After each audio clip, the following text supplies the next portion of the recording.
Here we are with an update to one of my previous videos where we put an automatic water feeder for the rabbits inside of this area, and I made some upgrades to the rabbit hutch, which I talked about previously, and I want to show it to you. Now, since that video, we have had a lot of little baby rabbits, and that was the whole reason why I was upgrading this thing in the first place, is so that we had a place for these rabbits to lay their babies, whatever it's called, give birth to their babies, and then from there we would have a place for them to just sit and be in a more comfortable area. But that's what I wanted to show you. So if you saw from that last video, we had mainly just this hutch with an open back end, and from there we added this. I think I described it last time as what I would be doing. It's kind of like a chicken coop area where you collect the eggs from. So I added this. I'm not totally finished yet because it's been raining so much this season and I just haven't been out here to do that, but we have this whole thing. Now here we are in the back of the rabbit hutch. The main goal is going to be putting this on some hinges in the long run so that I can easily access this whole thing without having to do all that I'm doing right now. And I have all the pieces right here, and it's in here that we have the most wonderful treats. It's the little baby rabbits. And what I did right here, so with rabbits you kind of want to have a place that the mom can give birth and the babies could stay, and what she does is she pulls out a lot of her hair and will make a nest, because these baby rabbits are born without fur. So her fur keeps them warm, and them all cuddled together keeps them warm, kind of like this. And what you do is you have something blocking them. Most of the time people will put a type of rabbit birthing center, and having something big and tall like this, when the mom jumps out, if any babies are still attached to her trying to feed, they'll fall off. Now these baby rabbits are dual purpose. We have them, well, let's call it tri-purpose actually. So our goal with these rabbits is to provide us with a bunch of compost for our garden so that we can have rich nutrients for our garden continually, but also so that we can have continual dog food and maybe even human food. I've never eaten rabbit yet, but I've heard tons of good things about it. And there's a lot of misconceptions about rabbit versus chicken. And that's something I'm willing to explore, because honestly, I have both meat chickens and rabbits right now. And although I've never eaten rabbit at the moment, when it comes to providing meat for myself or my family or even my animals, rabbits seem to be less expensive, take up way less space, and are way easier. They're easier because I don't have to tractor them all the time, and they can be living in these hutches. Keeps them clean, safe from parasites, keeps them like a good quality rabbit or meat, and they're not living in their own feces or anything else. That's a bit aside the point. What I really wanted to show you was this area that I added on to the rabbit hutch so that this whole breeding thing makes it way easier and nicer. And when it comes to breeding rabbits, the general size that's allotted for rabbits is actually very small. And rabbits are able to thrive in these really small containers. But I don't really want that for my rabbits. I can give them a little bit more space, and I'm really happy to give that to them. That's why adding onto here just triples their square footage inside of here. And I'm gonna put little stands for them to be in. Now I've actually made this entire thing out of cedar logs. And the only part that I kind of went around that cedar log structure was these back slats, because honestly building this whole thing took a lot of time, and I needed this back area to be fully enclosed, and I didn't want to take the time to mill everything. So I had some really old fencing that I got for free off Facebook Marketplace, and somebody brought it here and I was able to use that to make this entire area. Between these two last videos, I actually had a neighbor reach out to me and offer me some of his old rabbit hutches, which honestly was a huge blessing, because sometimes you're just filled with tasks, and adding another task like building more rabbit hutches just gets to be too much. So I'm really grateful because he made these. These are really old, but they work out perfect. And what's pretty cool about them is that they're easy to make.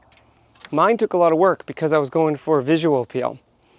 His, which I don't blame him, is not necessarily visual appeal, but very quality in how it works. And it's pretty easy to make because there's no special hinges. He just used like common stuff for putting this wire together. Like these hinges are basically just those wire clamps for clamping this type of material together. That's the hinge. And I thought that was really clever. And I bet you he even made this little hook system himself. Look at that, pretty clever. Also held on there by those little clamps. Now the thing that these extra little rabbit hutches are for the grow outs. So any of the babies that we're going to grow out to raise for the dog food, or even maybe human consumption if we end up going that route, are going to be growing up in here, but also like we can raise them to sell them. They need to be separated and weaned from their moms, and in doing so we have to have a totally different hutch for them. Well, it doesn't have to be a whole different hutch for them, but at least a different area to separate from them. And since they can't breed or anything, you could put the girls and the boys together in a separate hutch up until they're breeding, up until their age to where they reach maturity to breed. But since we have two of them, we could put the males in one and the females in the other, and then we can sell them off or raise them for food. And the reason why I actually said that they're tri-purpose is because we can also raise them for their pelts. That's their rabbit fur. Now I know if you're not into the homesteading life, you might be distasted by the idea of raising rabbits for your own meat consumption or your animals, but I'm hoping to bring people into this homesteading lifestyle to share with them a lot of different ways that we can bring meats, clean food into our own houses. Because in the case of rabbits, you don't need a huge yard or lots of land in order to bring good quality meat into your own home. With chickens, you need to be able to tractor the chickens, drag them, and there's just a huge land requirement that can go with chickens that doesn't need to be there for rabbits. And what we're trying to do in this whole homestead community is to bring quality good meat that we can trust for ourselves. We know where these animals have been, we know how they've been treated, and we know how they were butchered and processed after the facts. So many things like chickens go through chlorine washes, and you're not sure what feed they're given, you're not sure how they're treated, you're not sure so many different things down the line, or even what kind of the quality of water they're getting. In this case, we can monitor every step of the way. So if you don't really like the idea of eating rabbit, you can at least see that some of our goals are to bring that clean quality food into our house. And when it comes to dog food, you'll even be able to see that there's just a huge move online through ads and everything else to bring good quality meat even to our dogs, because there seems to be issues related to the types of food that we're giving to our dogs that show up in skin issues and rashes and all these different side effects that go along with giving these processed foods. So getting rid of the processed foods for the animals is also a goal, not just getting rid of these processed foods for ourselves. One of the things that we noticed when it came to our dog food is that most of it inside of the dog food, even though we get like a semi-okay quality, is all corn-based. So our animals are getting mostly corn, and that's just not what a canine diet should be. So in order to bring good quality dog food in and away from that processed food like we were just talking about, and away from corn, this is a huge way to not only get rid of the cost associated with bringing in fresh meat to our animals, because that cost is so large.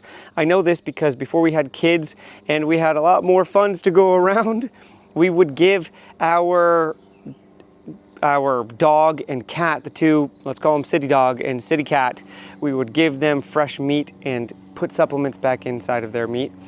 There's a huge cost and time associated with it.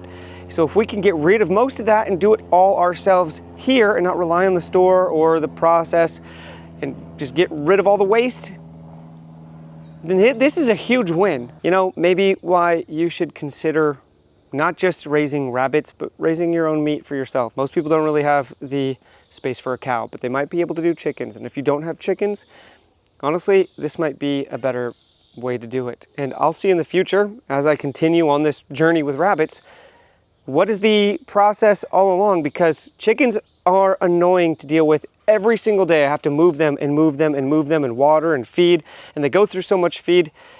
And I have to buy the chickens for them to ship them to me every time I do it. But with rabbits, I could just breed them, feed them less than the rabbit, feed them less than the chickens. I don't have to move them, and I can put them on an automatic water system. It's like a win-win. So I'll get back to you and let you know what I think is the actual benefit, like which one I care about even more. If you're curious about any of my other rabbit stuff, I'll make a little link to it at the end of this video. See you guys next time.